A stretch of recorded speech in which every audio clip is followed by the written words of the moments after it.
Sharana, Maeva et Manava. En premier lieu, je voudrais me présenter. Je m'appelle Hinanui Te Eva Alexandra Salmon et je viens avec vous aujourd'hui pour partager une conception du monde par rapport à nos généalogies. Bien sûr, il est facile d'une certaine façon de trouver qui sont nos parents. Nos parents, nos grands-parents, nos arrière-grands-parents, par les textes qui sont donnés, par les histoires qui ont été déposées entre nous, par filiation, par rêve, parfois aussi, et aussi dans les livres. Mais là, aujourd'hui, je voudrais vous inviter à aller un peu plus loin, un peu plus profondément dans notre histoire. Comment j'ai pu arriver à cette façon d'œuvrer? C'est par, bien sûr, des lectures, la lecture de la création du monde, avec l'œuf cosmique, de Tharwa que j'avais vu quand j'étais à l'école et qui m'avait pris sens, et pour moi c'était vrai, plus vrai même que ce qui était écrit dans un livre, parce que par les rêves que je faisais, par les chants et par les ressentis, je me disais mais d'où on vient quoi, vraiment, d'où on vient? Est-ce qu'on descend du singe? C'est pas possible qu'on descende du singe quoi. Même par les chromosomes et biologie pour m'expliquer pendant 100 ans, ça sera toujours non, on ne descend pas du singe, on descend de la même souche. Ça, je veux bien le comprendre et l'accepter. Et par l'observation, et beaucoup par aussi les transmissions de mon père, je dois le dire, et je le remercie pour ça, c'est qu'il disait « observe et regarde ce qui vient pour toi. Qu'est-ce que tu vois dans le ciel ?» Je dis « bien sûr, je vois les étoiles, la lune. » Il a dit « qu'est-ce qu'il y a ?» Je dis « j'ai l'impression qu'on est comme dans une voûte. » Quand on regarde, il a dit « quand tu écoutes l'histoire de Tharwa avec son œuf, je dis oui, c'est exactement ça, on a ce ciel au-dessus de nous qui est ici de la coquille. Et je dis quand je regarde les étoiles, j'ai l'impression qu'elles soutiennent le ciel. Donc là, on va aller regarder notre histoire par rapport à la création des étoiles et les fameux 10 piliers du ciel. Et là, à partir de ce jour, c'était comme s'il y avait quelque chose qui s'est déposé à l'intérieur. Je dis, mais en fait, on vient effectivement de tout ça. Donc si on regarde notre généalogie physique, on est issu d'un grand arbre. On parle souvent de s'ancrer dans la tête, de s'ancrer dans sa famille. Et selon toujours ce mythe de Tharwa, on l'appelle aussi le Tumunui, le Tumutei. Je dis, mais en fait, on est ici d'un grand arbre. Et quand on fait des études, on va dire plutôt psychologiques, là, on dit qu'à gauche, c'est plutôt notre aspect féminin, à droite, notre aspect masculin. Et j'ai commencé à dessiner dans un arbre ma mère, mes grands-mères, toute la lignée de ma mère, la lignée de mon père. Mais à un moment donné, ça s'arrête. Il faut bien que ça s'arrête quelque part. Ça a été plus facile dans la lignée de mon père parce que, comme on vient du clan des Teva, dans notre histoire, il est dit qu'à un moment donné, ce couple-là, le mari était parti pour pêcher et un homme, un dieu est venu à une relation intime avec la reine. Et quand il est parti, quand le prince est venu, ils se sont rencontrés, il a vu qu'il était à moitié requin. Et que sa femme, en fait, son épouse, était enceinte de ce dieu, ce demi-dieu, et de là a été reconnu que nous sommes partis des clans des Teva. Rien que là, on voit bien qu'on a un aspect et un héritage des divins. Et l'invitation que je propose parfois dans des ateliers, c'est d'aller voir dans nos légendes quel est le dieu ou le héros qui est lui-même connecté à un dieu, ou sinon c'est un dieu incarné, selon les lois de la métamorphose, qui vient là et qui vient nous soutenir, nous offrir, on va dire, des qualités, bien sûr en tant que force, connaissance, mais surtout pour nous rappeler que tout est sacré. C'est dans ce sens-là l'invitation d'aller voir le divin. C'est pas seulement pour le pouvoir, c'est surtout pour réaliser, pour comprendre presque notre responsabilité par rapport, on va dire, à un océan, une terre, des arbres, voilà, et aller plutôt dans cet aspect-là. Certains viennent et me disent « Ah, mais je connais pas mes ancêtres » ou « Je suis trop paresseux pour aller chercher ». Ça arrive, je peux comprendre. On veut d'abord s'occuper de soi, parce qu'on est quand même dans un monde où on s'occupe de l'ego. On peut commencer doucement par dire, quand tu regardes, déjà, quand tu regardes les îles où nous sommes, tu es attiré par la mer, la montagne, la rivière, naturellement, elle est là. Si c'est la montagne, on peut aller regarder le nom de la montagne, de l'endroit où on habite ou de l'endroit où on est né. Et déjà là, on a, par le nom de cette montagne, par les légendes autour de cette montagne, trouver déjà un indice vers quelle déité nous sommes amenés à aller, où elle est là présent avec nous, et commencer à tisser un lien. Comment? Par des rituels pas trouver le chant, le pari-pari, mais si on ne sait pas le faire en tahitien, ce qui est mon cas, je peux le dire, c'est vraiment de le faire avec vraiment le cœur. De dire que je viens vers toi, je sais que ma famille est née dans cette vallée, je vais chercher le nom des montagnes, le nom des rivières, le nom de la passe, le nom du récif. Et déjà dans les noms, il y a le nom du dieu ou de la déesse qui sont affiliés. Et là, tu dis, ok, je suis né sur cette terre, et ces dieux et ces déesses qui sont incarnés, manifestés, transmutés dans la terre ou déposés leur souffle, comme le dieu Taro a fait lui-même au tout début, il a imprégné toute la création de son souffle. Et au fur et à mesure, ses enfants, on va dire, c'est parti de lui, l'ont continué à le faire. Aller chercher là qui je suis, pour se rappeler que, d'une certaine façon, je suis aussi un être sacré et divin. Et dans cette réalisation, cette certitude, même cette confiance, on a commencé à trouver sa place. Et de cette place, le respect vient, l'humilité. C'est vraiment un grand pas, l'humilité pour dire, ok, je viens de cette lignée. Dans notre famille, on a cette capacité ou ces capacités. Comment je peux servir mes ancêtres et à travers mes ancêtres, les dieux. Sans aller dans l'idolâtrie ou dans la conviction qu'on est des païens. J'espère qu'on est des païens. Parce que si on regarde bien, le paganisme, c'est vraiment cette notion de la nature et que tout est imprégné du sacré. Ça n'empêche pas la valeur de d'autres croyances, mais par ma nature, par ma naissance, et même par conviction et expérience, c'est là. Il y a eu des moments dans ma vie, ou même ailleurs, j'étais même pas sur cette terre, où j'ai eu besoin de mes tupunas, ils sont venus. Ils sont venus. Vraiment, je pourrais raconter tellement d'histoires dessus, parce que j'ai senti leur présence. On s'est présenté dans la terre où on était, et j'ai dit, voilà, ici et maintenant, j'ai besoin de vous, pour me soutenir, pour me protéger, pour me montrer la voie. Ils sont venus, tout simplement, et je les remercie pour ça, encore et encore. Et l'invitation pour chacun et chacune, c'est de trouver qui vous êtes. Par respect déjà, pour vos ancêtres, par respect pour votre terre, cette terre qui nous accueille, de par notre naissance, ou cette terre qui vient si on choisit de vivre dans une autre terre. Parce que c'est vrai qu'auparavant, si notre famille était de Papara, par exemple, on prenait naissance, on déposait notre premier souffle à Papara. L'hôpital a fait que la plupart des gens sont nés à Tahiti, à Papeete. Je reformule. En tout cas, ceux qui vivent dans les îles du Vent, dans les îles Marquises, les Tuamotu, les îles Australes, c'est autre chose encore. Mais même, à un moment donné, j'habitais à Bora Bora. Mon premier fils, j'ai dû faire naissance à Reatea. Ouf, j'ai réussi à donner naissance à mon second fils à Bora Bora, puis j'ai dû aller à Tahiti.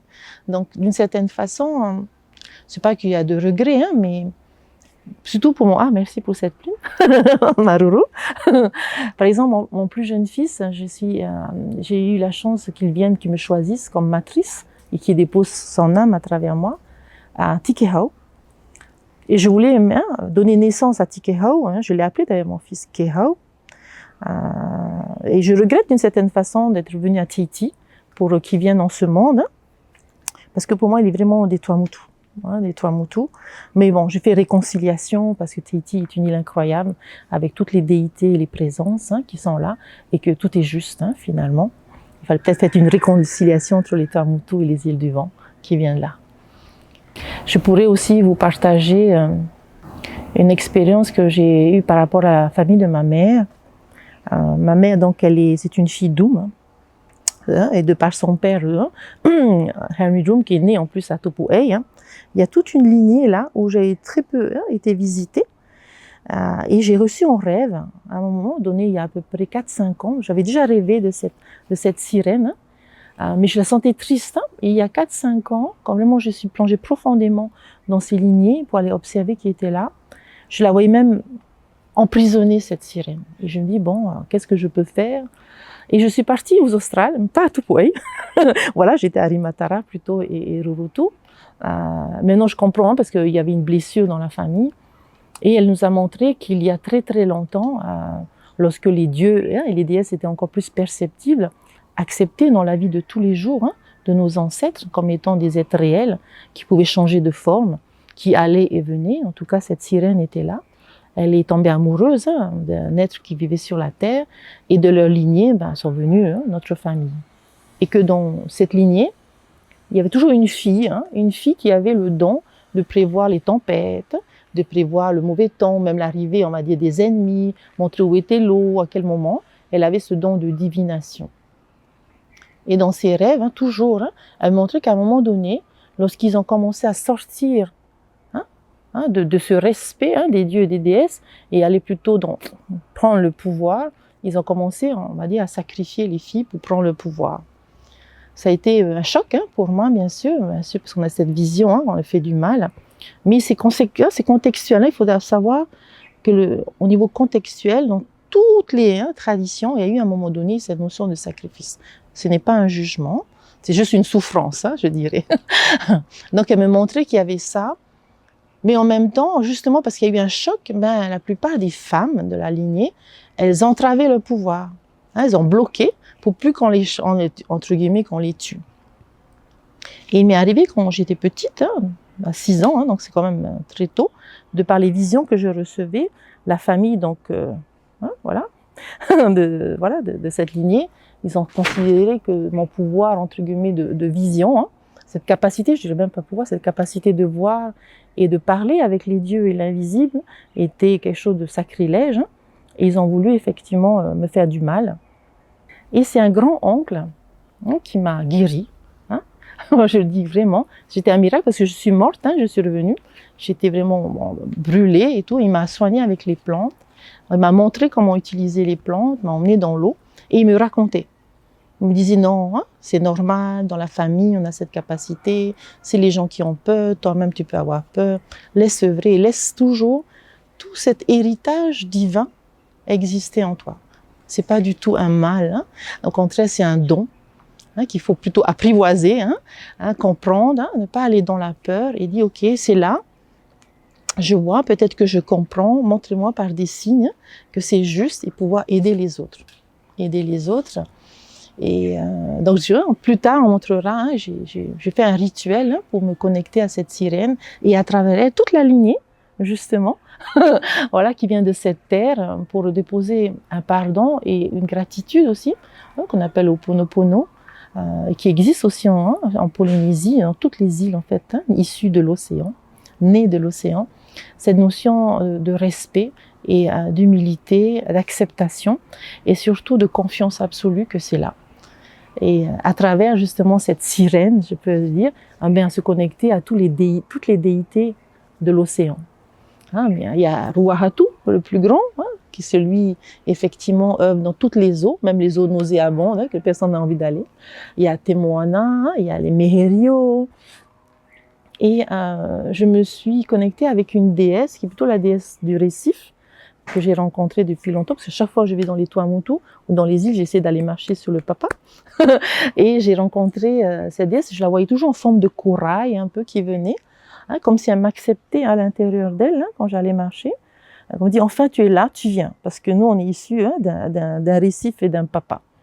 Et j'ai trouvé un de ses noms, parce que je sais qu'elle a plusieurs noms, qui s'appelle Akao, et elle est même la déité de ce qui est là, qui n'est pas encore germé. Le récif n'est pas encore venu, qu'elle est déjà là, et qu'elle pose autour de nous, autour des îles, autour de nous, cette protection, et cette dire, là, ici, dans cette terre-là, qui commence à émerger, tu peux trouver prospérité, sécurité et amour. Et grâce à, à la découverte des blessures, j'ai rencontré ces dieux et ces déesses, et j'ai ressenti, observé, expérimenter, parce que c'est important d'expérimenter, qu'avec cette déité, vraiment, il y a un lien. Comment elle peut me soutenir, mais comment aussi moi je peux la respecter. En allant dire bonjour au récif et en remerciant qu'à travers ce récif, il y a tous les poissons qui peuvent venir se protéger. Il y a les nurseries, ça protège les îles, voilà, dans les grandes marées. Et quand on a faim, on va chercher à manger sur ce récif. Voilà, c'est là en fait. Ils nous nourrissent même concrètement, ils nous nourrissent. Du moment qu'on dit, voilà, je suis là, aujourd'hui j'ai faim, je voudrais manger un poisson et du vana, je vais trouver exactement ce dont j'ai besoin. Et je prends que ce dont j'ai besoin. Bon, ceux les pêcheurs qui nous des grandes familles, mais pour avoir été au Tuamotu il y a quelques mois, tous les jours j'allais, je dis voilà, aujourd'hui j'aimerais trouver ça. J'ai envie de manger du vana aujourd'hui, je vais trouver du vana. Et on remercie, on donne une partie pour les dieux et une partie pour nous. Voilà. Et comme ça, je ne suis pas de même sûr, on respecte les lois divines du donner et recevoir. Du donner et recevoir. Et lorsqu'on a, entre guillemets, besoin d'eux, eh ben, je suis à ceux qui sont là. Pour nous, mais aussi pour nos lignées, nos pères et nos mères, et toutes ces souffrances ou confrontations ou relations tendues qu'on peut avoir entre nous et nos familles et nos proches. Accueillez vraiment la présence de ces dieux, allez à la rencontre, allez traverser un peu cette notion que ce sont des anciens dieux. Ce ne sont pas des anciens dieux, anciens dans le sens, oui, ils étaient là avant, mais ils sont toujours là. Ils sont toujours là. On parle souvent de mana, mais le mana, qu'est-ce que c'est? Ben, c'est le souffle des dieux. Voilà, ça a été déposé. Et plus on s'éloignera de cet aspect divin, plus notre accès au mana sera restreint. Il faut réaliser aussi ça. Le mana, il n'est pas là et on s'en sert. C'est pas open bar, comme on dit chez les Américains.